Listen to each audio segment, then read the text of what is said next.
नमस्कार साथियों, स्वागत है आप सभी का हमारे यूट्यूब चैनल हेलो एजुकेटर्स में। जैसा कि इससे पहले जो भी वीडियो हमने अपलोड किए हैं उस पर आप सभी का अच्छा रिस्पांस रहा है, तो आज हम एक ऐसे वीडियो के साथ आए हुए हैं जिसका एजुकेशन में बहुत बड़ा योगदान है। तो आज हम सर्व शिक्षा अभियान के बारे में चर्चा करेंगे और ये सर्व शिक्षा अभियान क्यों आया और कौन लाया और कितना रुपये इसमें लगा और किस तरह की एजुकेशन को लेके ये बात करता है, इन सारी चीज़ों पे चर्चा करेंगे। क्या ऑब्जेक्टिव रहे, ठीक है, और कौन कौन से कार्य इसमें किए गए, ये सारी चीज़ें डिस्कस करेंगे। तो शुरू करते हैं आज का वीडियो। अबाउट द स्कीम, इस स्कीम के बारे में समझेंगे कि ये सर्व शिक्षा अभियान है क्या। ऐसा हम लोगों ने अपने बहुत बार स्कूलों में देखा होगा कि जो भी गवर्नमेंट के स्कूल होते हैं ना, उसमें सर्व शिक्षा अभियान इस तरीके का लोगो बना होता है, सब पढ़ें सब बढ़ें, ये इसकी थीम है। तो आगे चलते हैं। ये जो अभियान है ये 2000 और 2001 में लॉन्च हुआ था और इस समय अटल बिहारी वाजपेयी जी की सरकार थी, तो उन्हीं के द्वारा ये लॉन्च किया गया और इसमें 7,000 करोड़ रुपए का ये प्रोजेक्ट था। समझ लीजिए कितना बड़ा प्रोजेक्ट था, जो एक एलिमेंट्री एजुकेशन के लिए आया हुआ था। तो उस समय की सबसे बड़ी योजना ये थी। तो बड़ी योजना है तो बड़ा इसका उद्देश्य भी होगा, उस पर भी हम चर्चा करेंगे। तो हम देखते हैं कि एम कौन कौन से थे। जो हमारी स्कीम है एसएसए की, सर्व शिक्षा अभियान की, उसके एम कौन कौन से थे। पहला हम यहाँ पे देख पा रहे हैं इंफ्रास्ट्रक्चर, दूसरा है ह्यूमन रिसोर्सेज, तीसरा है क्वालिटी इम्प्रूवमेंट। इतनी सारी चीज़ें। अर्थात इससे पहले थोड़ा ये जान लेते हैं कि जो हमारा एसएसए है, सर्व शिक्षा अभियान है, उसको क्यों लाया गया। कि जो भी बच्चे जो हैं वो ड्रॉप आउट रेट को कम करने के लिए इसको लाया गया है। और ड्रॉप आउट रेट कम क्यों होगा, तक जब हम बच्चों को इंगेज कर पाएंगे स्कूल के अंदर। यदि बच्चे इंगेज नहीं हो पाएंगे तो ड्रॉप आउट रेट बढ़ेगा।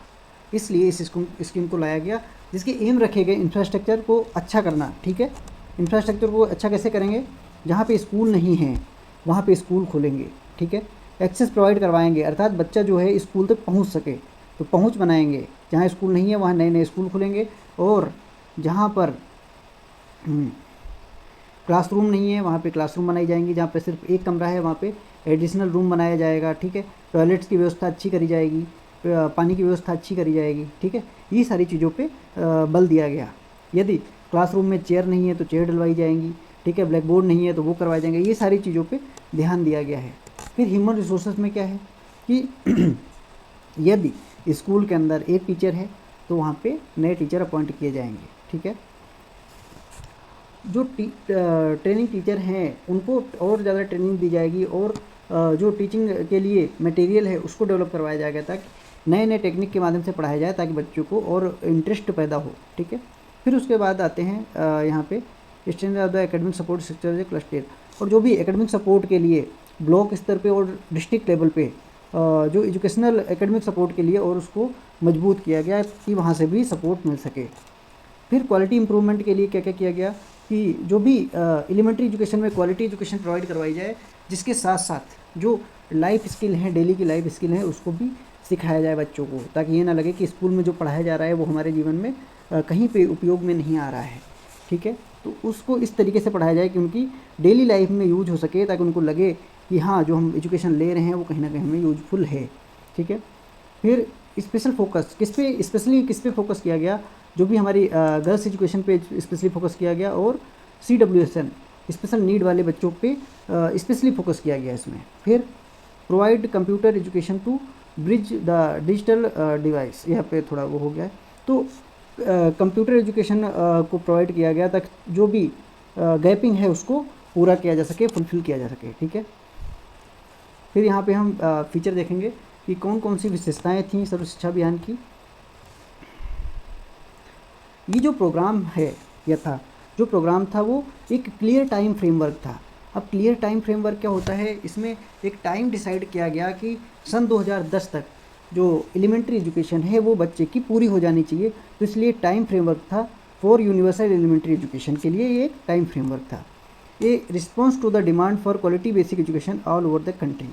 पूरे देश की ये डिमांड थी, पूरे देश की वे गुणवत्तापूर्ण शिक्षा की मांग थी, जो एसएसए के माध्यम से पूरी करने का प्रयास किया गया। ठीक है, फिर इसमें देखेंगे an opportunity for promoting social justice through basic, अर्थात बेसिक से सोशल जस्टिस को प्रमोट करने का एक मौका था कि जैसे सभी को पता है कि शिक्षा सभी का अधिकार है, ठीक है। तो हम या तो कोई गरीब बच्चे को हम शिक्षा से दूर नहीं कर सकते, या गर्ल्स को हम शिक्षा से दूर नहीं कर सकते कि नहीं आपका अधिकार नहीं है, सभी का अधिकार है, सभी को लेना है शिक्षा, ठीक है। तो एक अपॉर्चुनिटी थी, मौका था कि सोशल जस्टिस को प्रमोट करने का, या बाल मजदूरी है उसको कम करने का, ठीक है। तो आगे बढ़ते हैं। ये expression of political will for universal elementary education across the country, जो देखा जाए तो एक तरीके से पूरे देश में सार्वभौमिक प्राथमिक शिक्षा के लिए राजनीतिक इच्छा शक्ति भी थी, अर्थात यदि हम बेसिक से ही शिक्षा देंगे तो हमारा देश कहीं ना कहीं एक अच्छे कंट्री में हमारा देश का भी नाम होगा कि शिक्षित देश है।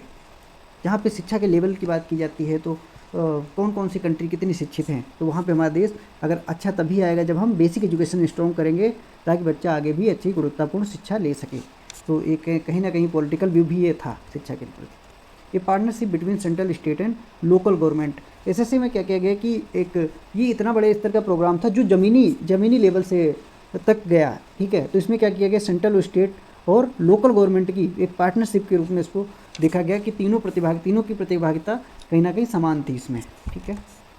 And opportunity for state to develop their own vision of elementary education, अर्थात कि ये एक स्टेट के लिए भी एक अपॉर्चुनिटी थी कि एलिमेंट्री एजुकेशन को लेके वो अपना जो विजन है किस तरीके से सेट कर पाते हैं। जैसा कि भारत विभिन्नताओं वाला देश है, जहाँ पे हम देखते हैं कि हर स्टेट का अपना अलग कल्चर है, भाषा है, ठीक है।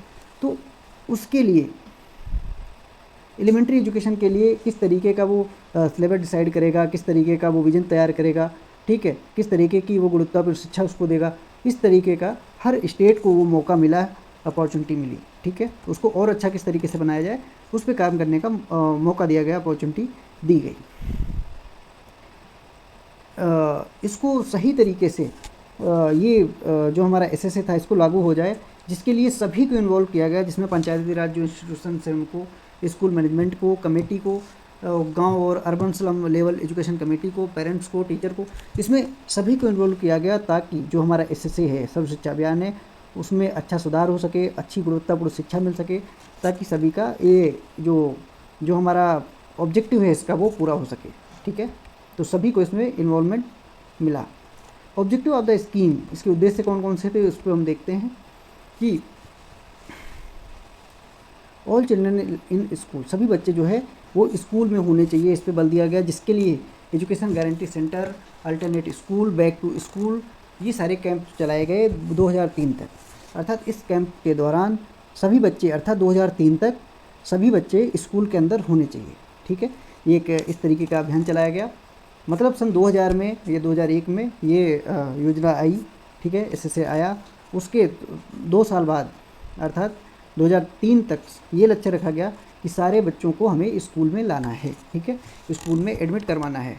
और एडमिट तभी होंगे बच्चे जब उनको किसी न किसी तरीके से लाया जाएगा, अर्थात कैंप किया जाएगा या कोई उसके थ्रू वो चलाया जाएगा, अभियान चलाया जाएगा, ठीक है। बैक टू स्कूल, स्कूल वापस चलिए, ये सारी चीज़ें की गई। फिर उसके तहत एक और रखा गया कि उद्देश्य रखा गया कि 2003 तक तो सारे बच्चे आ जाएंगे, जिससे 2007 तक उनका जो 5 साल की जो प्राइमरी शिक्षा होती है वो बच्चा 2007 तक पूरी कर सके, 5 साल की प्राइमरी स्कूलिंग, ठीक है। और 2010 तक एलिमेंट्री स्कूलिंग हर बच्चे की पूरी हो जाए, ऐसा उद्देश्य रखा गया इस स्कीम के थ्रू। फोकस किया गया एलिमेंट्री एजुकेशन पे कि जो भी एलिमेंट्री एजुकेशन दे रहे हैं वो satisfactory quality with impression education for life, कि इस तरीके की एजुकेशन दी जाए जो क्वालिटी ऑफ लाइफ को बताए, इस तरीके की हम एलिमेंट्री एजुकेशन को बढ़ावा दें। ऐसा नहीं है सिर्फ रटंतु विद्या पे फोकस किया जाए। अगर क्वालिटी एजुकेशन देंगे तो बच्चा ड्रॉप आउट कम करेगा या नहीं होगा ड्रॉप आउट रेट, ठीक है। तो इसलिए उस पर फोकस किया गया कि जो शिक्षा दी जा रही है वो क्वालिटी एजुकेशन प्रोवाइड करवाई जाए, ठीक है। फिर bridge the gender and social category gaps at primary stage by 2007 and at elementary education level by 2010। तो जो गैप था, गैप किस में, जेंडर में, लड़की है लड़का है, ठीक है, सोशल कैटेगरी में कि ये नीची जाति का है, ये भाई बहुत इनके पिताजी बहुत अमीर हैं, ऊंची जाति की, ये जो जातिवादी गैप है या जेंडर गैप है, इन सबको दूर करने का प्रयास किया गया, जो 2007 से लेकर 2010 तक एलिमेंट्री एजुकेशन लेवल तक ये सारी चीज़ें की गई, ठीक है। यूनिवर्सल रिटेंशन बाई 2010 तक ये तय किया गया कि 2010 तक जो भी हम शिक्षा देंगे वो एक क्वालिटी एजुकेशन प्रोवाइड हो, तो ताकि बच्चों को मतलब वो चीज़ समझ में आए, ठीक है, रिटेंशन बना रहे, बच्चा ड्रॉप आउट होने का ना सोचे। फिर उसके आगे चलते हैं। अब इस ऑब्जेक्ट को एसएसए को पूरा करने के लिए कौन कौन से अप्रोचेज आई जो इसके ऑब्जेक्टिव्स को अचीव करने के लिए लाई गई, ठीक है। तो वहाँ पर हम देखेंगे कि कौन कौन से उद्देश्यों की पूर्ति के लिए क्या क्या है अप्रोचेज। प्रोवाइडिंग क्वालिटी एजुकेशन, जो भी शिक्षा दी जा रही है वो क्वालिटी एजुकेशन प्रोवाइड करवाई जाए, ठीक है, उस पर जोर दिया गया। इंफ्रास्ट्रक्चर डेवलप करने पे फोकस किया गया कि यदि स्कूल नहीं है बच्चे के आसपास तो स्कूल बनवाए गए, यदि स्कूल हैं और वहाँ पे टीचर्स नहीं है तो टीचर अपॉइंट किए गए, यदि टीचर भी हैं स्कूल भी है, क्लासरूम में फर्नीचर नहीं है तो उसकी व्यवस्था की गई, पानी की व्यवस्था की गई, ये सारी चीज़ों की व्यवस्थाएं करवाई गई इसके थ्रू, ठीक है। एक्सेस एंड रिटेंशन, एक्सेस बढ़ाया गया कि बच्चा पहुंच सके स्कूल तक, उस पर ध्यान दिया गया, उस ध्यान के चलते ही ये सारे कार्य किए गए। इक्वालिटी लाने के लिए समाज में जो भी ताकि लड़कियां भी पढ़ें लड़के भी पढ़ें, ठीक है, सब पढ़ेंगे तो इक्वालिटी को बढ़ावा मिलेगा, उसको ध्यान में रखते हुए ये सारे कार्य किए गए। तो थैंक यू सो मच। आशा है आप सभी को ये वीडियो पसंद आया होगा। अगर वीडियो पसंद आया है तो वीडियो को लाइक करें, चैनल को सब्सक्राइब करें। Thank you.